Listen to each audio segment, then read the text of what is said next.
आपने कभी सोचा है अपने बर्थ सर्टिफिकेट के बारे में? ये एक ऐसा डॉक्यूमेंट है जो हमारे जीवन का पहला ऑफिशियल रिकॉर्ड होता है। हम इससे अपनी पहचान का एक हिस्सा मानते हैं। लेकिन क्या आपने कभी सोचा है कि इसके पीछे क्या कहानी छुपी हो सकती है? ये एक ऐसा डॉक्यूमेंट है जिसको हम ग्रांटेड लेते हैं, एक सिंपल सा रिकॉर्ड कि हम इस दुनिया में आए। लेकिन क्या ये सिर्फ इतना ही है? क्या ये सिर्फ एक पेपर है जो हमारे जन्म को दर्शाता है, या इसके पीछे कुछ और भी है? लेकिन क्या हो अगर ये सिंपल सा पेपर कुछ गहरी और डिस्टर्बिंग इंप्लीकेशंस रखता हो? क्या हो अगर ये डॉक्यूमेंट हमारे जीवन के साथ साथ कुछ और भी दर्शाता हो? ये सोचने वाली बात है। क्या हो साय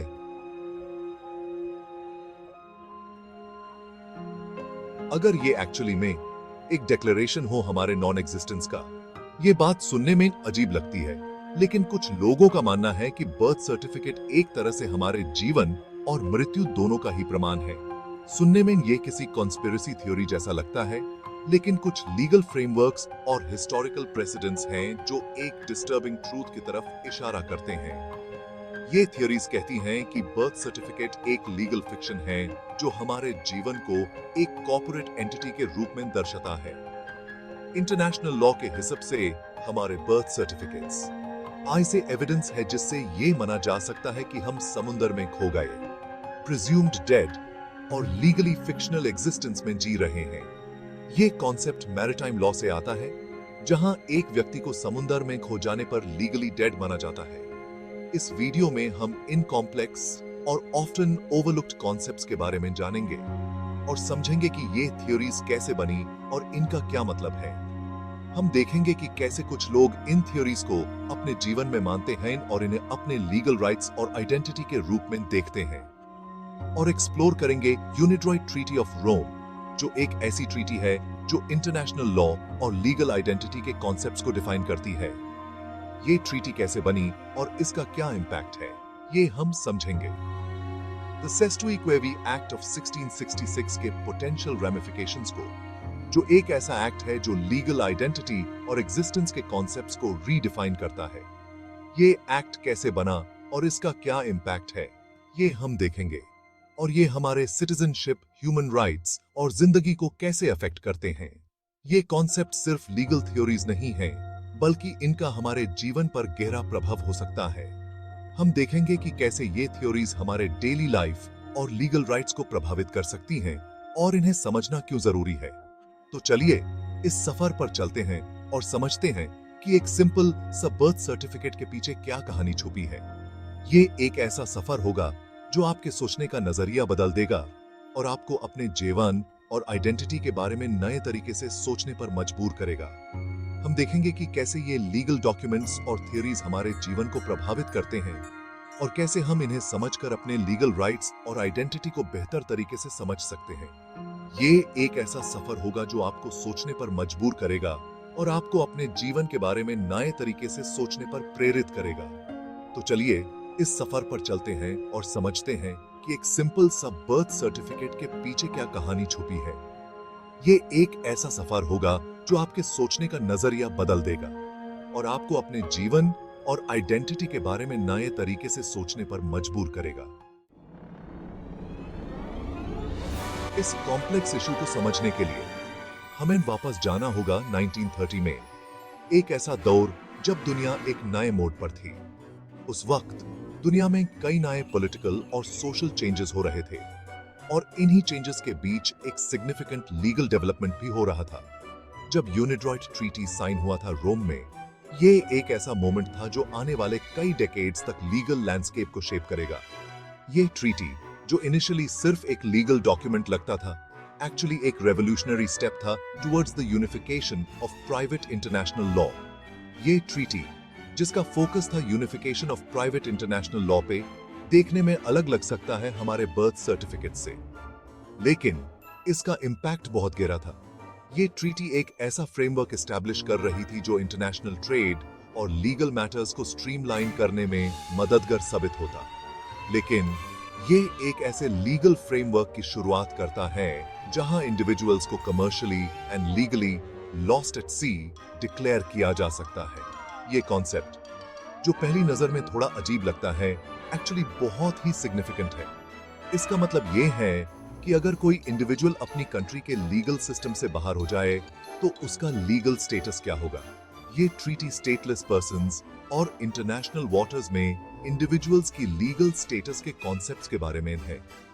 ये कॉन्सेप्ट्स जो पहली नजर में सिंपल लगते हैं, एक्चुअली बहुत ही कॉम्प्लेक्स और इंट्रिकेट हैं। ये ट्रीटी उन लोगों के लिए एक लीगल फ्रेमवर्क प्रोवाइड करती है जो अपनी कंट्री से बाहर हैं और जिनका कोई स्पेसिफिक लीगल स्टेटस नहीं है।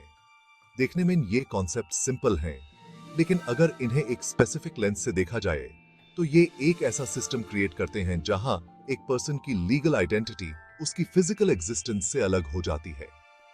ये एक ऐसा कॉन्सेप्ट है जो आज भी बहुत रेलेवेंट है, स्पेशली जब हम ग्लोबलाइजेशन और इंटरनेशनल माइग्रेशन के बारे में सोचते हैं। ये ट्रीटी एक ऐसा फाउंडेशन प्रोवाइड करती है जो आज के मॉडर्न लीगल सिस्टम्स को समझने में मदद करती है। इस ट्रीटी के बिना आज हमारे पास वो लीगल फ्रेमवर्क्स नहीं होते जो इंटरनेशनल ट्रेड और माइग्रेशन को रेगुलेट करते हैं। ये ट्रीटी एक रिमाइंडर है कि कैसे एक लीगल डॉक्यूमेंट दुनिया को बदल सकता है। आज हमारे पास जो लीगल सिस्टम्स हैं, उनकी जादन इसी ट्रीटी में है। ये ट्रीटी एक ऐसा माइलस्टोन है जो हमें ये समझने में मदद करता है कि कैसे लीगल फ्रेमवर्क्स इवॉल्व होते हैं और कैसे वो इंटरनेशनल रिलेशंस और ट्रेड को शेप करते हैं। इस ट्रीटी के थ्रू हम ये देख सकते हैं कि कैसे एक लीगल डॉक्यूमेंट दुनिया को एक नए डायरेक्शन में ले जा सकता है। ये ट्रीटी सिर्फ एक लीगल डॉक्यूमेंट नहीं, बल्कि एक ऐसा टूल है जो इंटरनेशनल हार्मनी और कोऑपरेशन को प्रमोट करता है। इस ट्रीटी के थ्रू हम ये समझ सकते हैं कि कैसे लीगल सिस्टम्स और फ्रेमवर्क्स इवॉल्व होते हैं और कैसे वो इंटरनेशनल रिलेशंस और ट्रेड को शेप करते हैं। यहां पार हमारे बर्थ सर्टिफिकेट्स का रोल आता है। बर्थ सर्टिफिकेट्स जो हमारे जाम का पहला ऑफिशियल रिकॉर्ड होता है, सिर्फ एक डॉक्यूमेंट नहीं है। ये एक ऐसा पेपर है जो हमारे पूरे जीवन को प्रभावित कर सकता है। इस थ्योरी को मानने वाले लोगों का कहना है कि हमारे बर्थ्स का रजिस्ट्रेशन जो सदियों से होता आ रहा है, एक तरीके से हमारे जीवन को एक लीगल फ्रेमवर्क में बंध देता है।